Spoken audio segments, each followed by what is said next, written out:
Namaste, my dears. Hi, it's Kelly, and this is day 13 of my 30-day video blogging challenge. And so I touched a little bit about this yesterday, but I wanted to talk again about it today, just sort of as an introduction to a short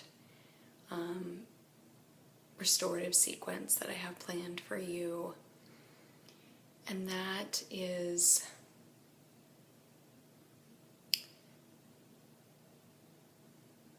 I feel like it's really important for me when I'm teaching to talk to people about how the postures are not really the point of yoga.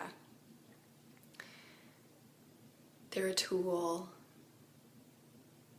sort of to refine our relationship with the body and with the breath and with the mind, and to open various channels of energy in the body to make way for realization. That is, to sort of make space in your body, in your mind, for this whole other spiritual experience.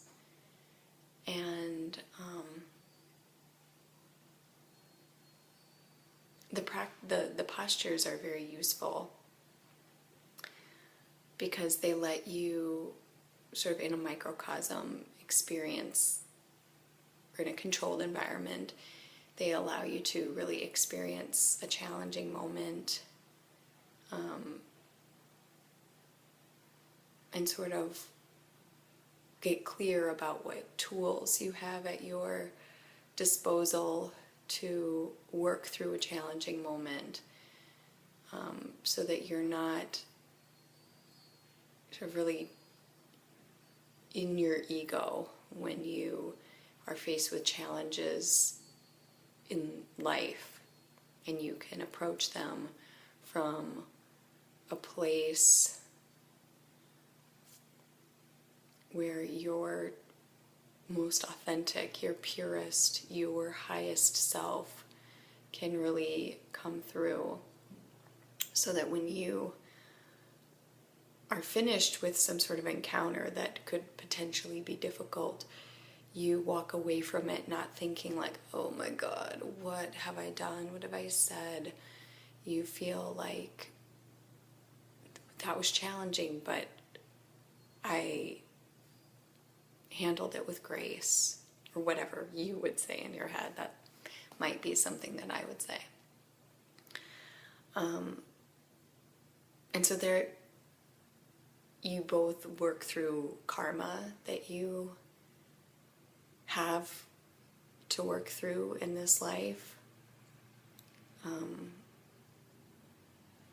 And you also have freed up space mentally and emotionally, physically even, to go deeper, to go higher. And I feel like I try to say this a lot in my classes, and I feel like I try to emphasize to people that getting into this perfectly glossy, magazine-worthy shape is not only not necessary, but it's just sort of a distraction from the real work. But I had something happen the other day where I realized maybe I'm not saying this as clearly as I need to say it, and so I'm gonna just maybe start to sound like a broken record, because it's important.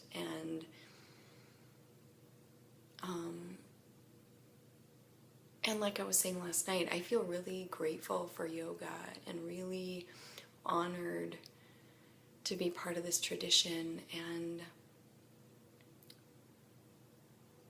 I teach because I feel like, I just have to share this with other people.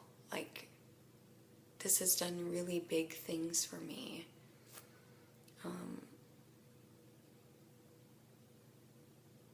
And wonderful things. And hopefully people around me can say that it's made life better for them too. Because I'm less of a nightmare to be around. I'm joking, but you know. So, that being said, the next couple of podcasts I do, I really want to focus on some more restorative poses and sort of like going deep in a different way.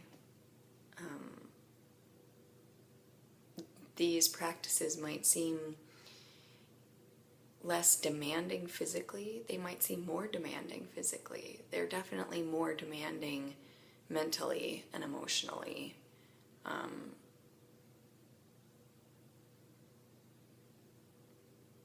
There was one more thing I wanted to say about that. Oh, so this experience that sort of recommitted me to my mission, so to speak, also prompted me to say that if you are working with some physical limitations that make being in a group class, just a regular old level 1 or all levels group class, if you're dealing with physical limitations that make that hard on a physical level and on an emotional level, like you need a modification for every single posture and you're not getting that, which I know is difficult particularly with a larger group. I really want to offer this up, that we can work together. I'm open to FaceTiming and Skyping with people, or even just emailing and sort of coming up with a sequence of postures, a short sequence that meets you where you are, and sort of gets us moving in a direction towards, more work on philosophy and pranayama and mantra and what have you. I'm making that available. I feel like it's really important, and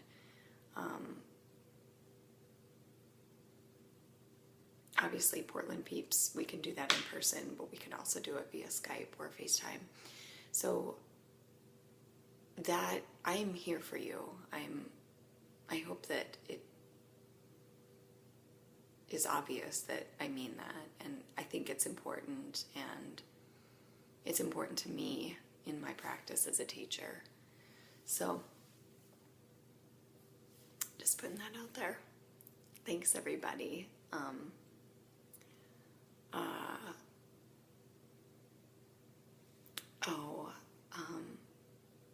This is sort of related, and I think I'll do this tomorrow because I don't have this memorized yet, but I've been working with the Medicine Buddha chant. It feels really right now for me. I'm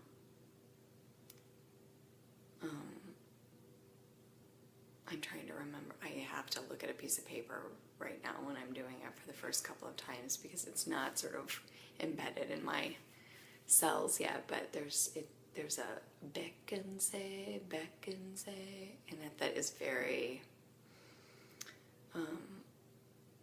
very powerful. So I think I'll share that with you next. And keep the questions coming, keep the comments coming. I'm all ears, and we have a couple more weeks of of every day being together like this. So get in touch. You can find all of the details at sunroseyoga.com.